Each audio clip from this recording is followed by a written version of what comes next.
L'école spirituelle n'a aucune prétention en ce qui concerne quelque méthode que ce soit de médecine ou autre pour soulager les douleurs et les souffrances de l'humanité.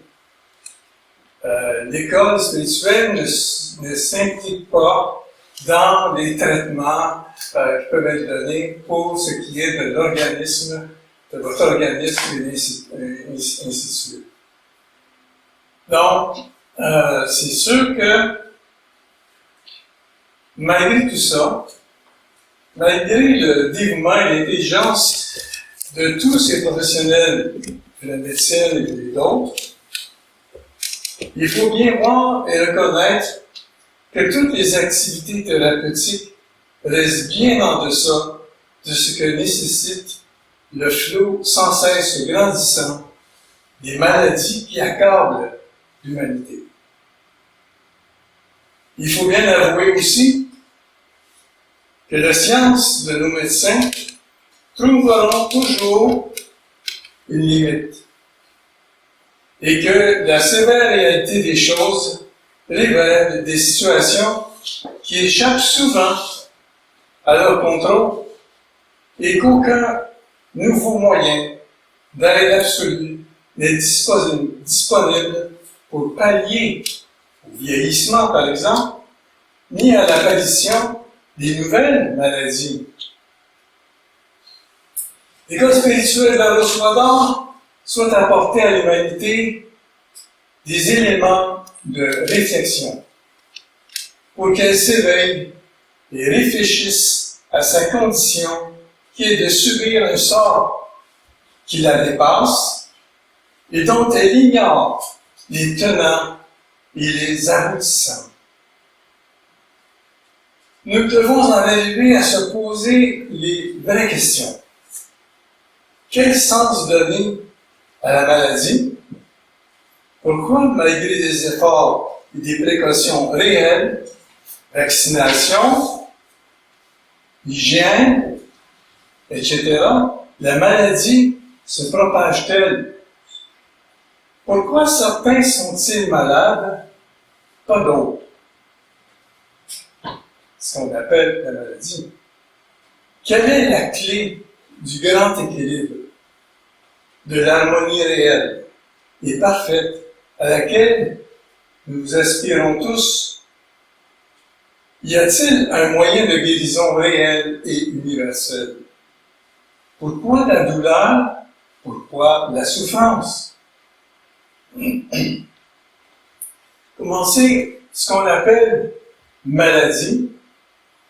On ne devrait pas appeler ça maladie. On dit une personne tombe malade.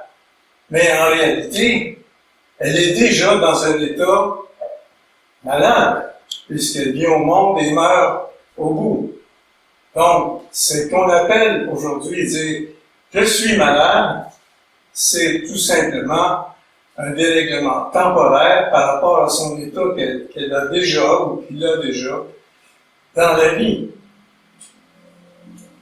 Donc, c'est ainsi. Oui? OK. Essayons de comprendre pourquoi il en est ainsi. Dans un texte, Hermès Trismégis parle « ce qui est en bas est comme ce qui est en haut, ce qui est en haut est comme ce qui est en bas ». Commençons par comprendre que toute existence provient d'un champ électromagnétique, que ce soit dans le cosmos, que ce soit dans notre petit monde, tout est sous la dirigeance d'un champ électromagnétique. Nous vivons donc ici, sur la planète Terre, dans un champ électromagnétique. La science en est complètement consciente. Nous sommes dans ce champ électromagnétique, on pourrait dire, enfermés. On ne peut sortir de notre champ électromagnétique. Nous avons été créés dans ce champ électromagnétique en tant que personnalité. Et une personnalité qui naît dans un champ électromagnétique ne peut s'en aller dans un autre champ électromagnétique. C'est une chose impossible. Donc, ça constitue également une limite. Une limite qu'on ne peut franchir. On dit une zone infranchissable. Et dans notre existence ici, qui est une existence, tout le monde le sait, mortelle, il faut comprendre pourquoi c'est ici. Un champ électromagnétique possède un taux vibratoire. Chaque champ électromagnétique vibre différemment d'un autre champ électromagnétique. Chaque individu porteur de son champ électromagnétique est différent du champ magnétique de l'autre à côté. Chacun vit dans son monde électromagnétique que l'on appelle le microcosme. Un microcosme, il faut le comprendre, qu'est-ce que c'est? Et c'est une des réponses qui peut apporter une solution à l'humanité. L'unique mission des hommes devrait être chercher seulement le royaume de Dieu et sa justice, et le reste vous sera donné par ce toit. Et nous pouvons ajouter que la connaissance des mystères est la condition de tout devenir humain. Trois mystères fondamentaux. D'où il vient, ce qu'il est, et où il va. Ces questions remontent de très loin. Par contre, si on peut répondre à ces questions, déjà là, on peut voir une porte de sortie sur laquelle l'humanité peut aller.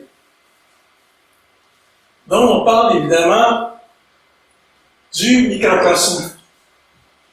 Alors, le microcosme, comme on le représente,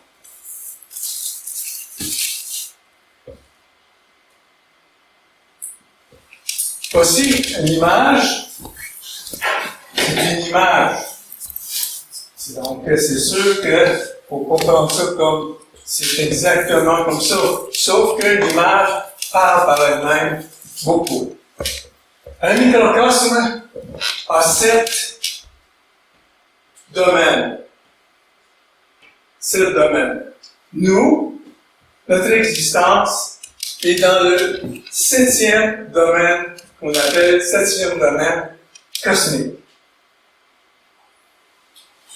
Et dans ce 7e domaine cosmique que vous pouvez voir, l'homme est enfermé dans son champ magnétique qu'on appelle ici l'être oral ou le soi supérieur.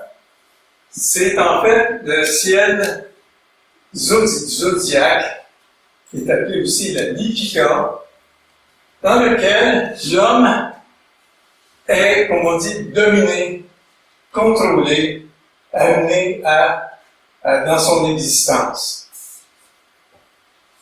Et vous voyez également dans ce 7e domaine cosmique que l'homme ici, au centre, je ne sais pas si vous le voyez bien là, ceux qui sont placés là-bas, ici au centre, est, comme on dit, la personnalité. Et que le microcosme, d'une certaine façon, est prisonnier de cette personnalité. Et on sait que c'est notre personnalité qui existe partout et qui fonctionne dans notre monde. Là, ce qu'il faut comprendre, c'est que ce qu'il faut savoir, c'est que dans un lointain passé, une partie de cette humanité de l'origine qui vivait dans le 6e domaine cosmique, ici, dans le 6e domaine cosmique, commença à faire, abandonna la sagesse qui est l'esprit et commença à faire des expériences de façon arbitraire. Un feu impie s'éleva, le feu dévorant du destin. On dit, les hommes du commencement qui vivaient avaient un système septuplement développé, actif. Ils étaient chargés d'accomplir la loi divine, d'exécuter l'œuvre divine dans l'immense univers du 7e domaine cosmique dans lequel nous sommes. Ils devaient de mettre en œuvre leur connaissance du plan divin avec ce que les dieux de la nature mettaient à leur disposition. La force originelle de l'univers, le logos de la nature, était par essence inviolable. Cependant, il y a eu on peut dire une chute ou une descente. Et lorsqu'on part d'un champ électromagnétique très élevé, comme le 6e domaine cosmique, et que l'on pénètre, et qu'on descend dans un champ électromagnétique inférieur, dont les vibrations sont moins intenses, qui permettent pas une vie continuelle, cause du taux vibratoire, il y a évidemment une catastrophe qui arrive. Et dans cette catastrophe, le microcosme, qui était triple, a perdu une partie de son identité céleste. Et ce n'est pas tous les êtres qui ont travaillé dans le 7e domaine cosmique qui ont perdu cela. Une partie seulement des êtres s'est retrouvée à descendre plus bas qu'il était permis. Et la raison est, on peut le lire dans Steiner et d'autres, la raison est que l'être qui vivait dans le 7e domaine cosmique, qui venait du 6e, n'avait pas la connaissance du monde dans lequel il allait travailler. Et ils ne connaissaient pas non plus qu'ils avaient en eux un corps physique qu'ils ne connaissaient pas. Mais dans l'évolution qui s'est faite, ils ont vu qu'ils avaient cette forme. Ils ont découvert qu'ils avaient un corps physique, ils étaient des êtres de lumière, ils ne percevaient pas cette existence. En percevant cette existence, se sont épris, on pourrait dire, d'un désir de connaître cette force. Et c'est ce qui a fait le problème, c'est que le désir a amené l'énergie à descendre encore plus bas dans le 7e domaine cosmique. Et c'est là qu'est arrivée la séparation des sexes, la séparation et la rentrée dans un champ de dualité, bien-mal. On l'appelle dans l'ésotérisme l'arbre du bien et du mal. Alors qu'avant, il vivait dans l'arbre de vie, en harmonie, avec les 3 principes que nous avons en nous aussi, et qui ne permet pas, actuellement, par eux-mêmes, une remontée de là où nous sommes venus.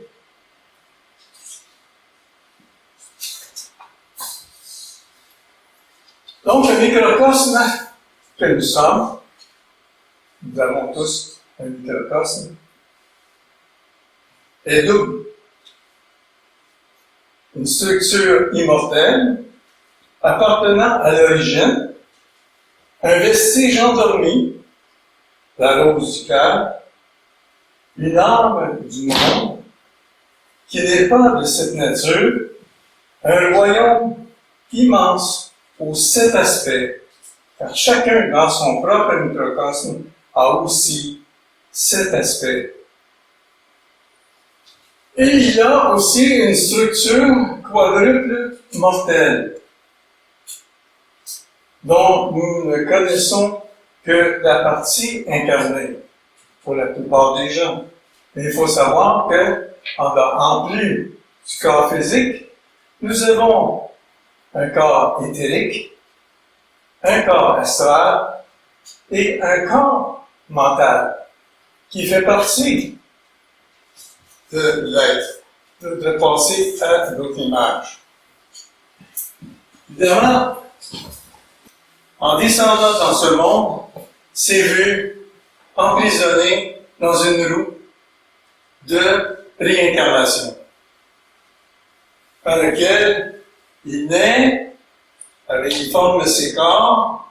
Quand ces corps sont formés, il meurt et les corps se dissouent pour reprendre à nouveau une autre existence.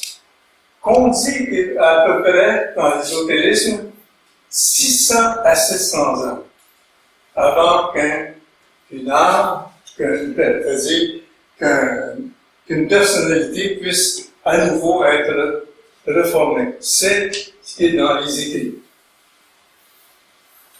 Maintenant, ce qu'il faut savoir, c'est que dans ce monde ici, en descendant dans ce monde, il a fallu créer, on a commencé à créer dans ce monde. Et c'est le problème. Parce qu'en descendant sur ce monde, nous n'avions plus l'esprit comme guide.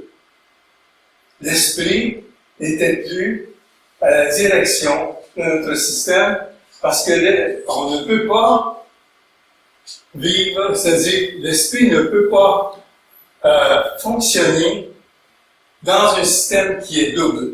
Il a besoin d'un corps, une personnalité triple, comme on avait avant.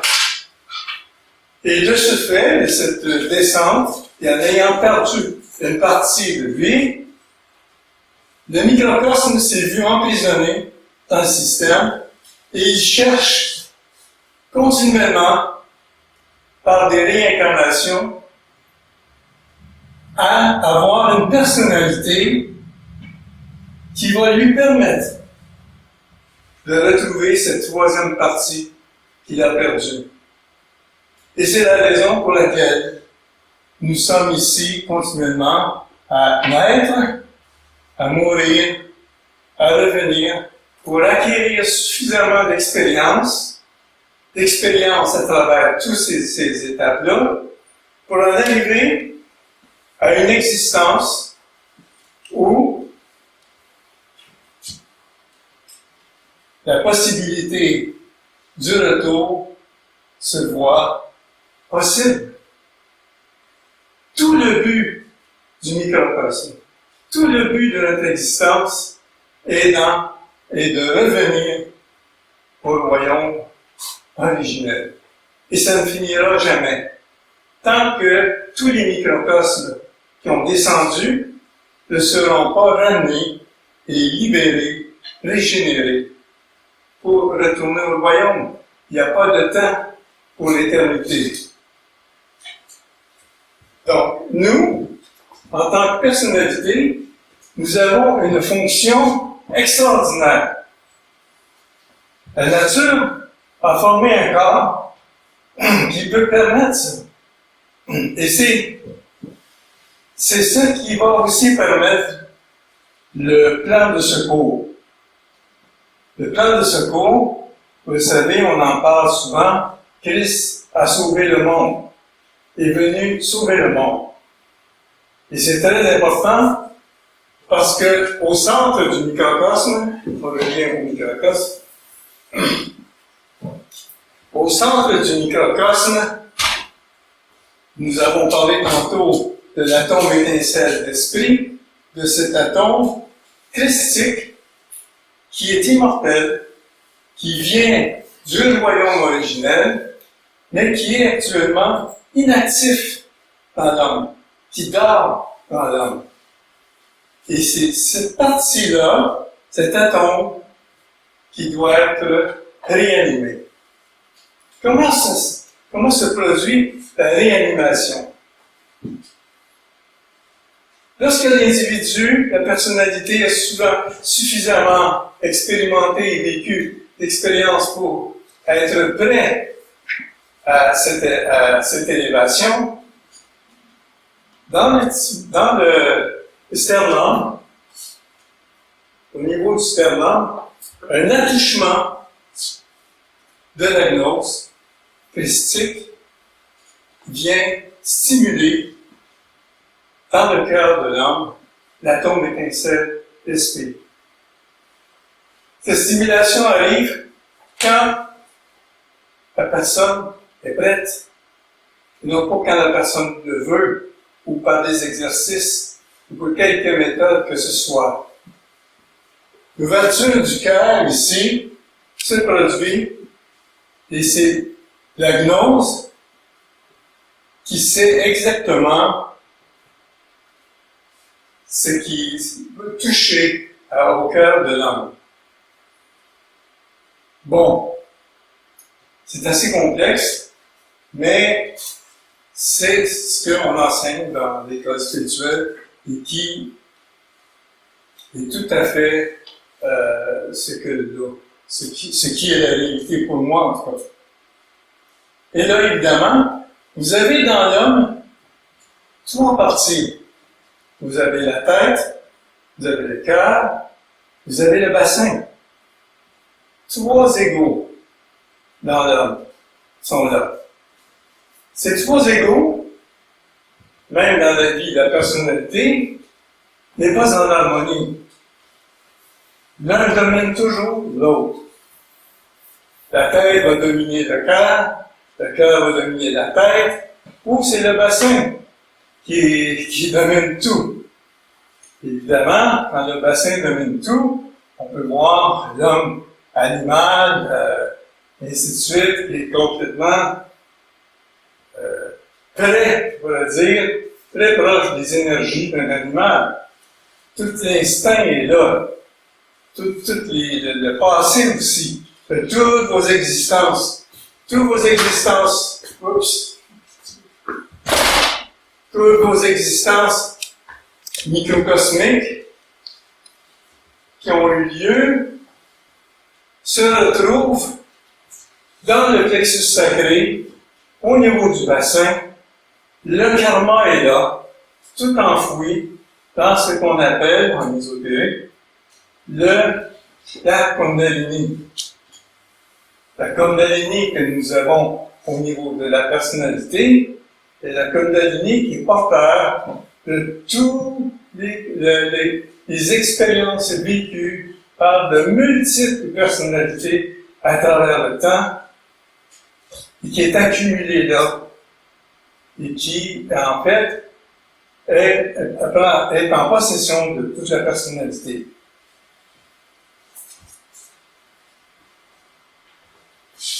Donc, pour pallier à ça, lorsque l'atome étincelle d'esprit se met en activité, un processus nouveau s'installe dans la personnalité de la personne, à travers son système. Quelque chose de nouveau se met en activité. On devient un chercheur de vérité. On cherche à savoir pourquoi, comme on l'a dit au début, pourquoi l'on vit, pourquoi l'on meurt, pourquoi la maladie, pourquoi ainsi de suite. Un chercheur, il cherche pourquoi, parce qu'il veut une réponse. Il ne peut pas s'arrêter de chercher. Il va chercher à travers de multiples expériences. Ça peut être des expériences négatives qui peuvent l'enfermer encore davantage dans le cercle infranchissable, comme ça peut être des expériences libératrices. S'il y a une ouverture qui se fait, et que la personnalité répond à cette demande. C'est le microcosme qui a chuté. La personnalité n'a pas chuté. Elle a été créée dans ce monde. Mais elle représente tout de même le corps qui peut permettre la libération. Donc, autant on peut dire, voilà, la personnalité, c'est terrible. Non, c'est aussi quelque chose de merveilleux qui, s'il n'était pas, si nous n'étions pas, il n'y aurait pas de possibilité. Et parce qu'on est à comprendre comme il faut qui on est vraiment et comment on fonctionne au niveau des énergies, des glandes, du cerveau, ainsi de suite, comment l'énergie divine, l'énergie de l'atome étincelle d'esprit immortel ici, quand elle s'active, comment elle va entreprendre un processus de régénération complet à travers notre système. Notre système que nous avons présentement. Donc, ce qu'on appelle Christ est venu sauver le monde, Christ, c'est cette présence spirituelle dans l'homme, l'atome étincelle d'esprit. C'est cette présence qui vient du 6e domaine cosmique, qui est la porte de la libération. Là, il nous libère de tout, de la maladie, et ainsi de suite. Parce que la maladie fait partie de notre monde de dualité. La dualité, c'est quoi? C'est que tout se change en son contraire. Hein? On peut voir dans la vie, c'est comme ça. Hein? On est double, également. Si on regarde notre organisme, on peut voir qu'on a un côté, on a un autre côté. On est double. Notre cerveau aussi est double. Hein? On a un système sympathique, on a un système parasympathique qui fonctionne ainsi, qui est tout le temps en déséquilibre. Et évidemment,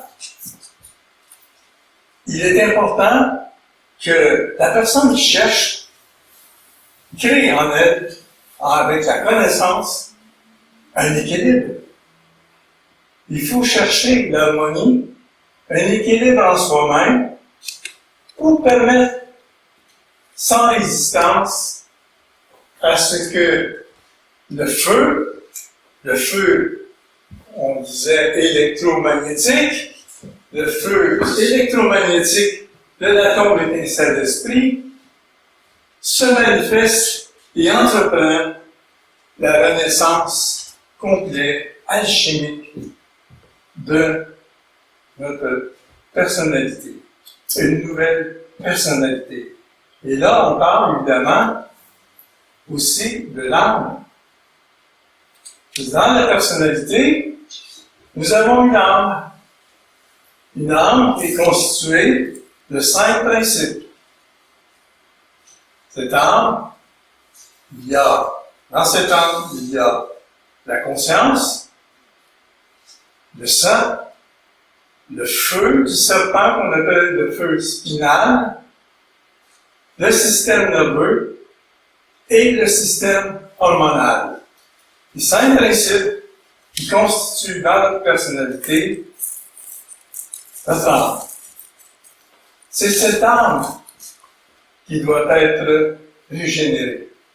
C'est cette âme qui est la porte qui peut nous ramener à l'esprit. Pourquoi? L'âme se trouve entre les deux.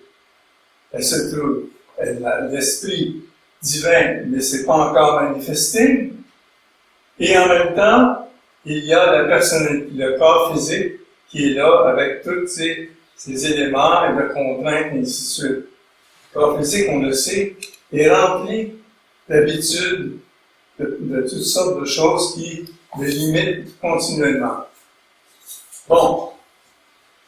La régénérescence de l'âme a lieu, encore une fois, grâce à l'atome étincelle d'esprit qui lentement va amener l'âme à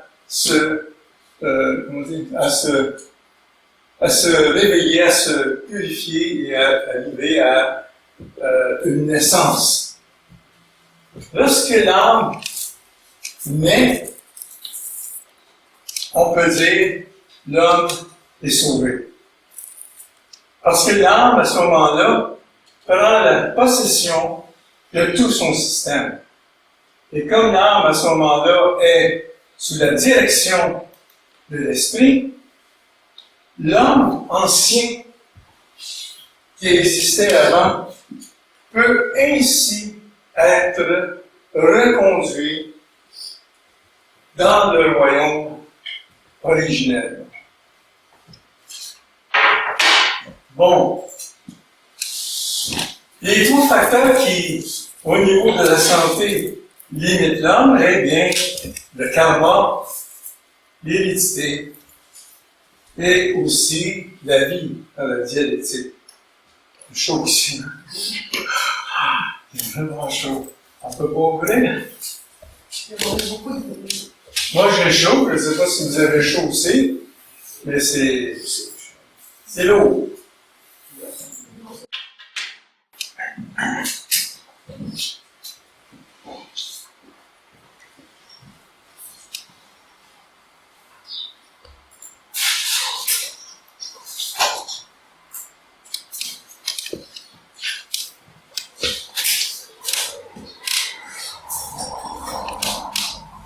Alors, on peut dire que ce qui est le plus dans le monde nous empêche de réaliser cette transformation, c'est notre corps astral, qui est le corps du désir, le corps des émotions.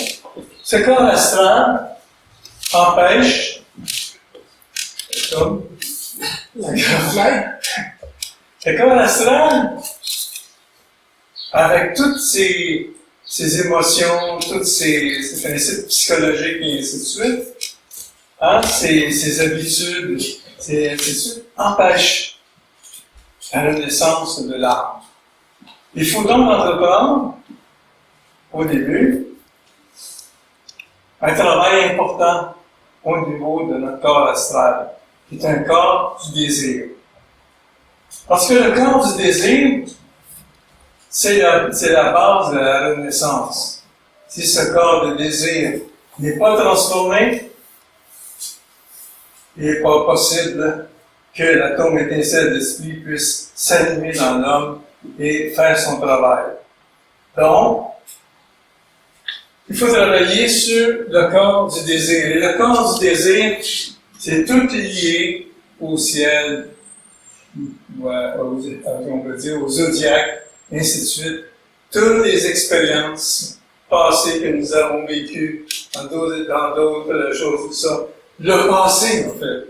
Tout le passé se trouve à être dans le corps astral, qui a son siège, encore une fois, surtout dans le principe du plexus sacré, où là est accumulé toutes les expériences de l'être, et puis peut-être des milliers d'expériences de vie. On pense toujours que c'est une vie.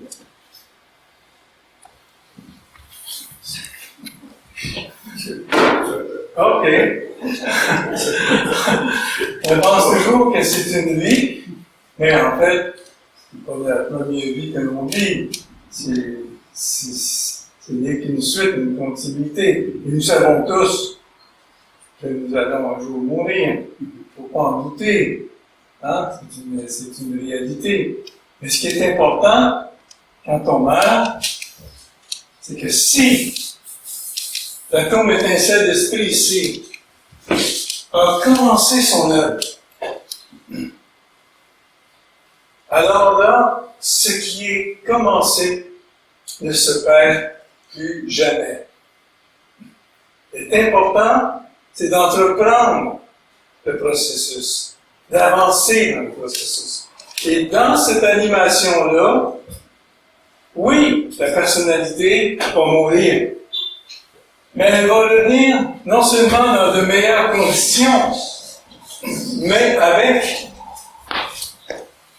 une âme qui a gardé en elle une âme qui a gardé une force dans le microcosme, et on a un travail moi aussi, qui va venir s'incarner pour une autre expérience, mais vraiment en emportant avec elle une partie déjà animée par l'atome étincelle d'esprit qui ne s'est pas perdue. Alors, dans une existence rendue là, il est possible que celui qui suit véritablement un chemin transfiguristique, spirituel, il est possible, et fort possible, qu'il soit amené dans sa vie à une libération. Et quand on parle de libération, il faut parler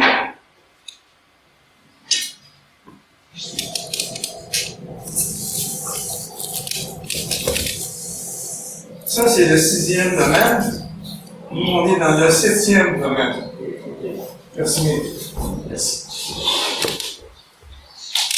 Christ, avec les êtres qui ont fait déjà un travail de libération et qui se sont libérés dans le 7e domaine cosmique, comme on a vu, travaille, l'appelle le chant de la fraternité christique, travaille exactement la fin du 7e domaine cosmique et entre le 6e domaine cosmique.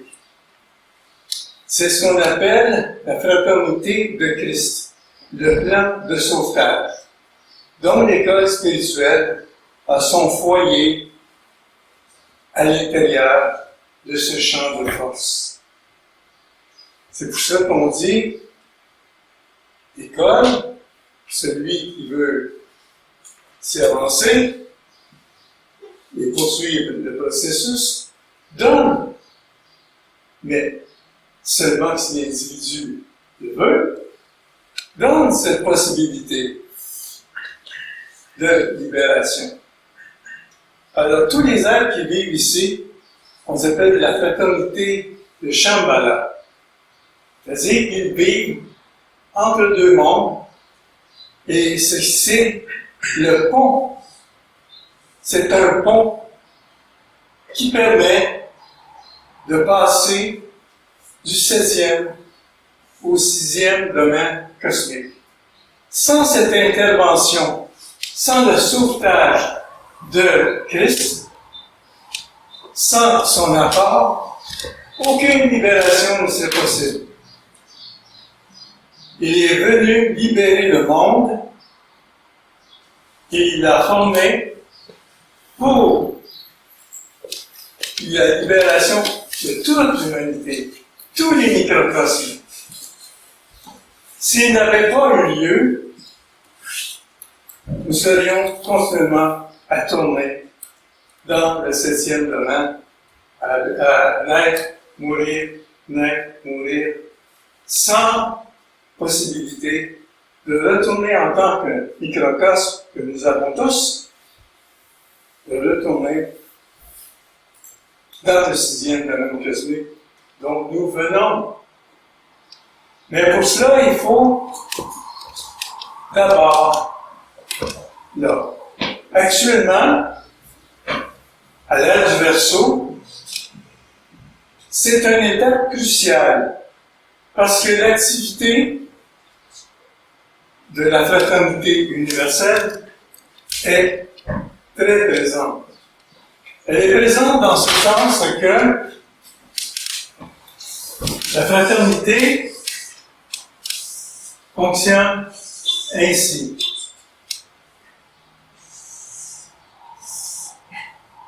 Je vais dire comment on va. Ici.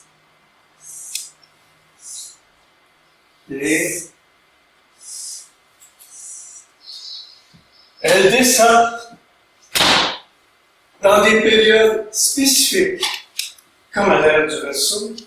Les énergies du sixième domaine cosmique viennent s'approcher de l'humanité, descendent vers l'humanité, l'humanité qui représente le triangle et la pointe élevée, et ainsi, l'école, une partie, le microcosme, qui ont procédé au travail spirituel en eux, qui ont permis à l'atome étincelle d'esprit de s'éveiller.